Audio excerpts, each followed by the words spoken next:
Tonight, the chilling video just released from that deadly shooting in Idaho and the heroes that may have saved lives.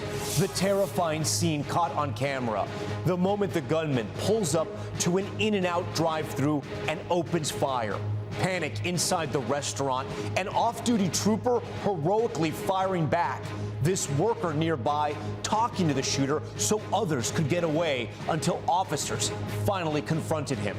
Crisis in Puerto Rico with water shut off for hundreds of thousands of Americans. This family showing us their taps are running dry even as tourists still have access. Firefighting tragedy, the helicopter crashing in Utah as they battled the flames. President Trump saying he'll go to the Supreme Court after a decision to halt construction of the White House ballroom. And the surprise economic numbers, the U.S. losing jobs last month. Major blow to Facebook, ordered to pay more than $500 million to address kids' mental health online. Daring chopper rescue. First responders saving a base jumper who got stuck on this Arizona cliff. Wild new video tonight of a hippo charging and chasing down tourists in Africa. The 97-year-old daredevil, now the oldest female wing walker ever, flying outside this plane. And our series, Great Americans. Tonight, she was attacked by a shark as a teenager. Now, she's fighting to save others. Nightly News starts right now. This is NBC Nightly News with Tom Llamas. And good evening. We thank you for joining us on this Friday night. We want to start with chilling new video from that deadly shooting at an Idaho In-N-Out Burger. The image is showing both the horrific nature of the shooting, but also the bravery of so many who fought back. This was the scene in Twin Falls, Idaho, a gunman stalking the drive-thru window after he had shot and killed an employee inside. He later killed 2 other people as well. And here you see the chaos in that restaurant with the workers on the floor, huddled, terrified. An off-duty state trooper steps in with his gun, climbing over the counter and guiding the employees to safety. There were other acts of heroism as well. This Good Samaritan firing back there in the distance. And this worker at a nearby visitor center actually talking with the gunman. Police say to distract him so others could get away. The community there still mourning the 3 victims who were gunned down on that day, and you see them right here. Our Dana Griffin starts us off tonight, and a warning. Some of what you're about to see is disturbing. Tonight, chilling surveillance video edited and blurred by police shows the Twin Falls In-N-Out shooting that claimed the lives of 3 and injured 7 others. The 24-year-old shooter pulling up to the popular fast food chain's drive-thru window in a white Honda Saturday afternoon, shooting and killing employee Ashley Garibai. Next, calmly walking up to this vehicle with a handgun, killing driver Christopher Clonch. This man seen running to confront the gunman is then shot. Police say he's former Twin Falls officer Austin James Scott. He survives. The gunman returning to the drive-thru, firing more rounds inside. Police say his gun jams. He goes to his car and retrieves a rifle. Inside the restaurant, sheer panic as this off-duty state trooper climbs over the counter with his gun, ushering employees to safety. He and the gunman exchanging fire. Outside, the gunman runs and falls, getting back up, returning to the window, letting off another barrage of bullets. Video recorded by a witness shows the moment Good Samaritan Jordan Salinas also engages the gunman, forcing him to run away. At a nearby Tesla charging station, the gunman shoots 3 additional people, killing Del Schultz inside his car. The shooter entering a visitor center. You see people crouching down, hiding just feet away. He leaves, engaging outside with a brave employee who appears to talk with the gunman. Police say that man distracted him long enough, allowing others to get away. To that young man, you are a hero. Where'd he go? That way? The gunman is last seen going down a nearby trail. Officers running close behind. Hey, show me your hands! This is the moment officers confront the gunman before police say he dies by suicide. Investigators praising not only the heroic actions of bystanders, but the enormous response by law enforcement. This is by far the most extreme, complex, and dangerous situation that is completely unprecedented for our community. Police took no questions during today's press conference. They say they do not have a motive for the shooting. The FBI now asking anyone with information to come forward. Tom? Dana Griffin with that video just out tonight. And we're also tracking the crisis in San Juan, the capital of Puerto Rico. Our team is in that American city that had to shut off water for hundreds of thousands of residents. Our George Solis is there as the taps run dry.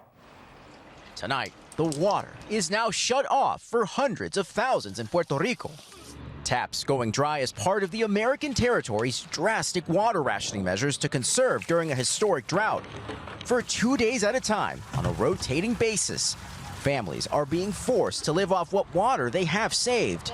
It's getting, I would say, to the point very critical, and when you're trying to panic and see oh my God, what are we gonna do? How can something like this happen in America? I don't even know. In the capital city of San Juan, we met Juan Burgos and his daughter Allison, filling up their containers. They've been without water for a week now, even before the rolling shutoffs began. Inside their home, an emergency reserve. If you try to do this today, there's no guarantee that I will get at least one. This community is one that should have water today. let's take a look. But then came the moment of truth. It's a joke. A trickle in both his kitchen and shower. Definitely do not recommend to anybody. Not even my worst enemy. No. In nearby Trujillo Alto, 84-year-old Carmen Caloca has water, but only because she has a large water tank that sits at the top of her home. She's been sharing it with her neighbors. But then her tank began running low, and with disabilities, her only recourse was to call town leaders and plead with them to bring her more water. She calls Puerto Rico a porquería, a trash dump. Tonight, FEMA says it's closely monitoring the drought conditions and that the agency is working with the Puerto Rican government to provide water trailers. George Solis joins us tonight from San Juan. And George, we see those water trucks there just behind you. People across the area are going without, but at the same time, tourists at many hotels, it still feels pretty normal there? Yeah, that's right, Tom. The hotels we went to today appear to be operating normally for now. This, as the Hotel and Tourism Association says, they've activated contingency plans. But the reality for so many here, like this gentleman filling up, this is a crisis that appears to have no end in sight. Tom? George, our thanks to you. In the heart of wildfire country in Utah, an urgent rescue mission playing out tonight. A helicopter crashing late today with 2 people aboard, battling wildfires just south of Salt Lake City. Right now, there is no word on the condition of the brave crew that was aboard that chopper fighting the Widemouth 2 fire. The NTSB and FAA are investigating. To Washington and the new legal blow to President Trump's White House ballroom, an appeals court blocking further construction, setting up a potential showdown at the Supreme Court. Here's Ryan Nobles. Tonight, a major setback for President Trump's massive ballroom on the White House complex. An appeals court ruling the construction process should have been approved by Congress, ordering above-ground construction halted, but paused their ruling so the administration can appeal to the Supreme Court, a path President Trump has already promised to take, calling it a, quote, unjust decision that must be overturned by the Supreme Court in its entirety. The president now calling it a military project because of the national security enhancements being built in the ballroom's basement. We're building a great ballroom and a military facility as part of it, and it's incredible. Do you buy that? There's no way that this gilded boondoggle is a military installation. But Republicans saying it's needed. I mean, the security will be much better there once you're on White House grounds. The security is pretty breathtaking. The plaintiff organization arguing that the president is just a tenant of the White House, a point the judges agreed with. All right, Ryan joins us now. Ryan, we can see those cranes there behind you, and construction can continue there for the 2 weeks in question? Yeah, that's right, Tom, but only a very limited amount of construction. Even though you do see those cranes behind me, it is just for the underground security structure, and the White House must take this issue up with the Supreme Court within 14 days, or all construction may be halted. Tom? Ryan, thank you. And we're going to stick there at the White House because the president facing a new surprising report that showed the country losing jobs, though there were good news for 401ks late today with stocks hitting a new record high. Here's Gabe Gutierrez. Tonight, the surprising job losses. The Labor Department now saying the U.S. lost 23,000 jobs in July. Economists had expected to gain 83,000. The White House downplaying the figures. These are very noisy data. It's very, very noisy. And touting an uptick in manufacturing jobs. Stocks closing at a record high today, and the president says his ramped-up deportations are helping too.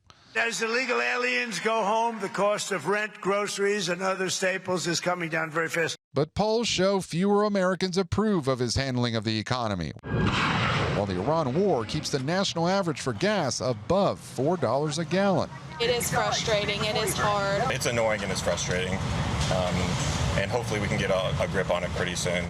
Now the president says Republicans may face an uphill battle, energizing GOP voters for the midterms since he's not on the ballot. The question is, will they vote?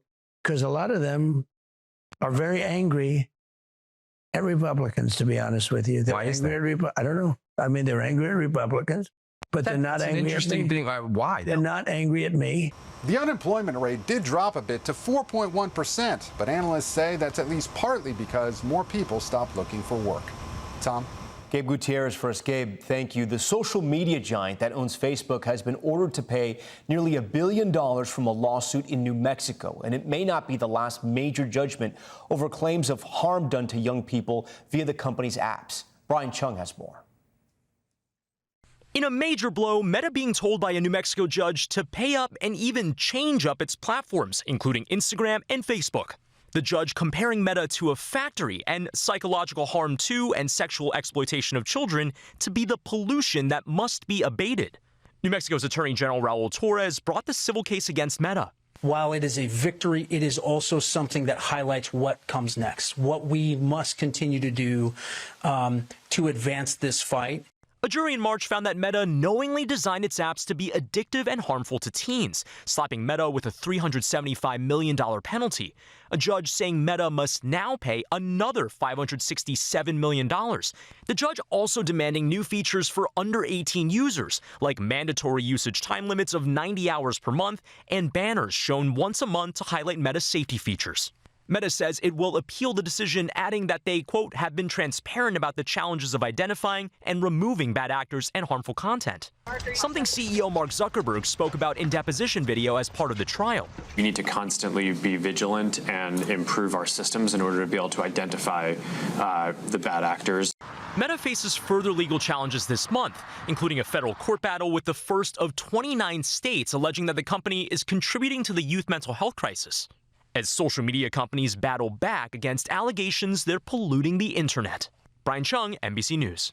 All right, and we're back in a moment with a close call with one of nature's most dangerous animals, a hippo, chasing down a group of tourists. And a walk to remember, the 97-year-old making history high in the air, walking on the wings of a plane. That's next. Welcome back. Imagine playing Hungry Hippo in real life. That's exactly what happened to this tour group in Botswana, except it was no game. In the middle of a safari, a male hippo started charging them. Hippos are very territorial. A mom aboard tells us the guide stayed a safe distance away, but obviously not far enough. That mom says she and her 3 kids are so lucky to be alive tonight. To the Superstition Mountains of Arizona, a base jumper hanging on for dear life. He was trying to jump when he got caught on this narrow rock wall. State troopers answering the call for help, hoisting down from a rescue chopper, pulling off this dicey rescue. The troopers hoist him back up and get the man to safety. But surviving wild hippos and jagged cliffs is nothing when you consider what 97-year-old Betty Bromage just did, breaking her own Guinness World Record for being the oldest female wing walker. She twists and flips in the air, going upside down. Again, she's 97. Bromage has done 6 wing walks in the last decade. If you're asking why, so are we. Betty says she can't drive or even see that well, telling the BBC without this, she would get bored. Betty, keep holding on. When we come back tonight here on Nightly News, a bull shark took so much from Lulu Gribbin, but it couldn't take her spirit. How that attack inspired her to make the beach safer for other swimmers and inspired us all along the way. She's this week's Great American. Next. Finally tonight, our series Great Americans, where we talk with those who have achieved so much about their lives and this country. Tonight, a 17-year-old who has already endured and accomplished so much in her life. She survived a shark attack at the age of 15, but is now fighting to keep others safe. Our Great American this week, Lulu Gribbin. What do you love about America? I think the community. There is something that's so special about the community of America. Growing up in Alabama, 17-year-old Lulu Gribbin always looked at the water as an oasis. I love just getting to feel the water and the wind in my back, and it's one of the best feelings. But a visit to Florida's Gulf Coast 2 years ago changed Gribbin's life forever. I remember I was swimming in the water with all my friends. I turned around and heard my best friend scream, "Shark." Seconds later, that shark attacked. I bit off my left arm first and then my right leg. Video from the beach shows the moments after the attack and the rush to save her. And then a man came. He actually punched the shark off of me while I was still attached to my right leg. Beachgoers racing her back to safety. And then I blacked out in another man's arm and lost consciousness. Lulu rushed to the hospital, ultimately losing her left hand and right leg. But she survived, remembering the moment she woke up. Do you remember what you said? The first words I said were, "I made it," because I knew that it was such a miracle that I made it, and that it doesn't matter what the outcome looks like, that I'm going to keep pushing, keep striving to move forward. The recovery was grueling, learning to walk and live her life with prosthetics. Months later, she even courageously went back to the beach and back into the water. But during her rehab, she learned something stunning. A woman had been attacked by a shark just 90 minutes before her at a nearby beach. Why was no one warned? Lulu knew she had to do something. This bill will allow us to help future accidents and future shark attacks. That's her speaking in front of the Alabama House of Representatives. And just a few months ago, on the U.S. House floor in Washington, as Congress passed Lulu's law. The rules are suspended.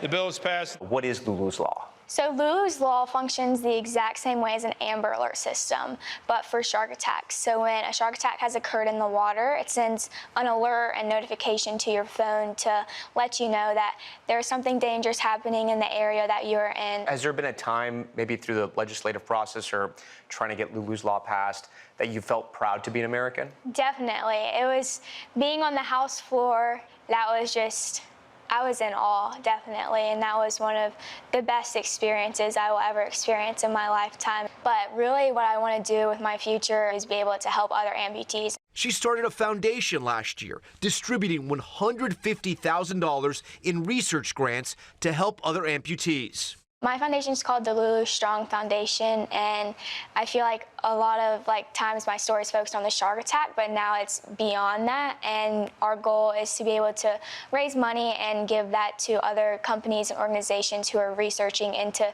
technology that helps amputees. A teenager overcoming all odds and reminding us to keep pushing forward. Even though I have 2 prosthetics, that doesn't define me.